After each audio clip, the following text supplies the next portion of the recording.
Alam mo bang may mga bansa sa buong mundo na nahihirapan ang mga babae sa paghahanap ng partner dahil sa kakulangan ng lalaki? Bakit kaya? Halina't alamin natin sa videong ito ang 10 bansa na kung saan mas marami ang babae kaysa sa mga lalaki. Number 10. Estonia.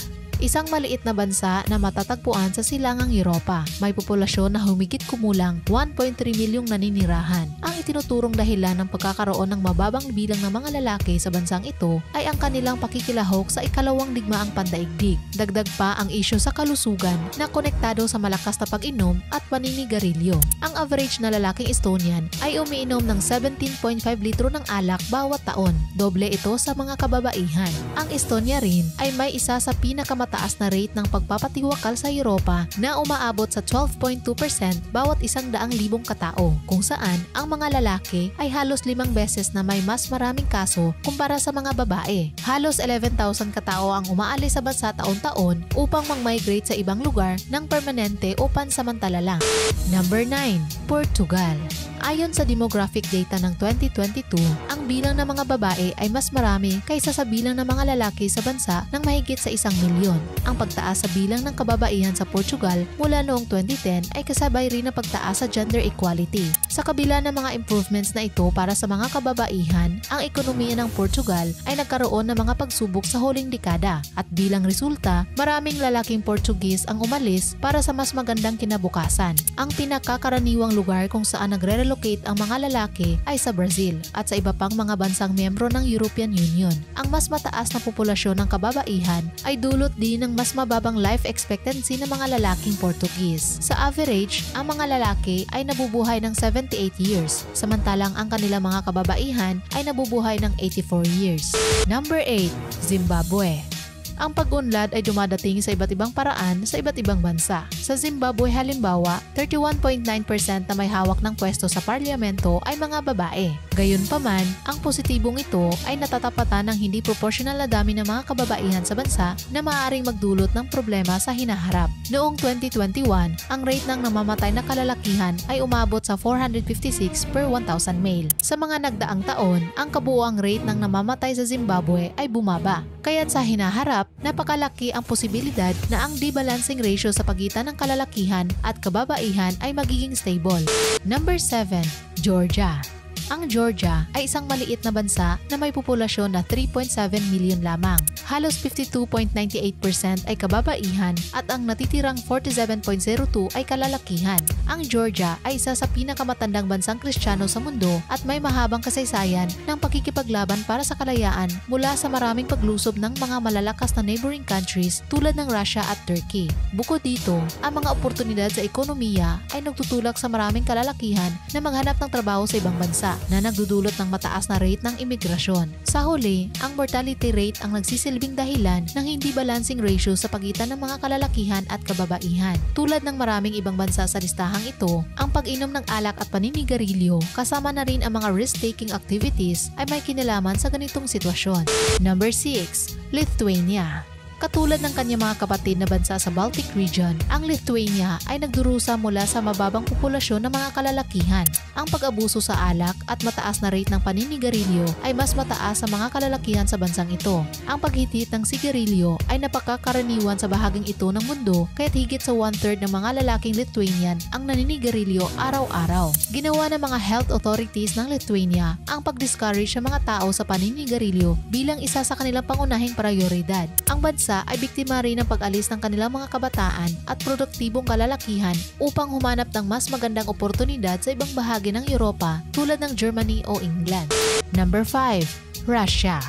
Ang Russia ay may populasyon na humigit kumulang 67 milyong lalaki at 78 milyong babae. Ang hindi pagkakapantay na ito ay nagdulot sa bahagi ng populasyon ng mga babae na maghanap ng karelasyon sa labas ng bansa. Maaaring iugnay ang hindi pagkakapantay-pantay ng bilang ng kasarian sa Russia sa epekto ng mapinsalang ikalawang digmaang pandaigdig. Ang Soviet Union ang may pinakamalaking casualty sa kasagsagan ng gulo at nawala ng halos 27 milyong katao. Ganun pa man, hindi lang ang madilim na kasaysayan ng Russia ang dahilan ng mas mataas na bilang ng kababaihan. Katulad ng Estonia at Lithuania, malaki ang posibilidad na naapektuhan ng alcoholism ang mga lalaki. Lalo itong lumala pagkatapos ng pagbagsak ng Soviet Union noong early 1990s. Sa loob ng nakaraang 30 taon, marami sa populasyong kalalakihan ang nakakaranas ng pangmatagalang epekto ng malakas na pag-inom at araw-araw na paninigarilyo.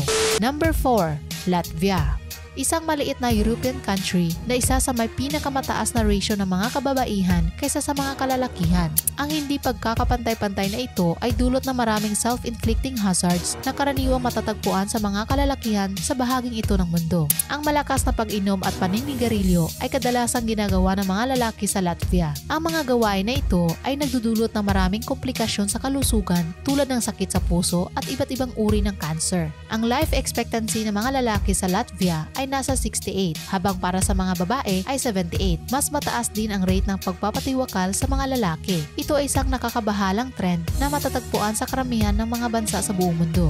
Number 3. Ukraine.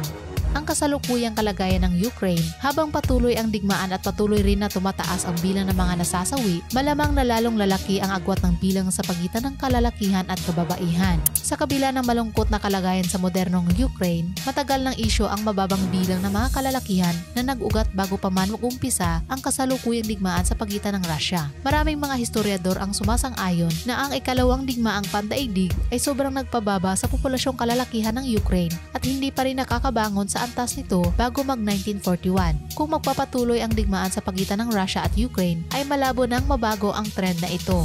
Number 2. Belarus. Tulad ng mga naunang bansa, mas marami ang bilang ng kanilang mga babae kaysa sa mga lalaki. Sa populasyon nito na 9 million, higit sa kalahati nito ay mga babae. Hanggang ngayon, dala-dala pa rin ng Belarus ang mga sugat ng kanyang nakaraan, kaya't ito isa sa may pinakamadilim na kwento sa silangang Europa. Lubos na naapektuhan ang bansa sa panahon ng World War II na matatagpuan sa gilid ng dating Nazi Germany. Lampas kalahati ng kabuuang populasyon ang namatay sa panahon ng labanan. Ito ang pinakamataas na per capita na bilang ng mga nasawi sa digmaan. Isa ang Belarus sa pinakamahirap na bansa sa Europa at ito ang huling tunay na diktadura sa kontinente. Mababa ang antas ng pamumuhay at kakaunti ang oportunidad sa ekonomiya. Dahil dito, maraming kabataang lalaki ang nangingibang bansa patungo sa iba't ibang parte ng Europa. Number 1. Armenia. Bago tayo magpatuloy, i-like mo muna ang videong ito. Baka makalimutan mo eh. Mag-subscribe ka na rin para friends na tayo. Okay. Ang sinaunang bansang Armenia ay dumaan sa maraming pagsubok noong ika-20 siglo. Ang pamamahala ng Soviet at mga digmaan sa kanilang mga karatig bansa ay hindi nakatulong sa kanila. Ang kakulangan ng mga kalalakihan sa Armenia ay kadalasang epekto ng Armenian Genocide na naganap noon at pagkatapos ng unang digmaang pandaigdig. Habang sila ay nasa ilalim pa rin ng Turkish Ottoman rule, 1.5 milyong mga Armenians ang pinaslang sa mass executions o dinala sa death marches patungong Syrian desert. Ang mga pagpaslang ay sobrang organisado at sistematiko, kaya't ang mga pangyayaring ito ang nabigay daan upang maimbento ang salitang genocide. Ayon sa iba't ibang tala, karamihan sa mga biktima ay mga kalalakihan.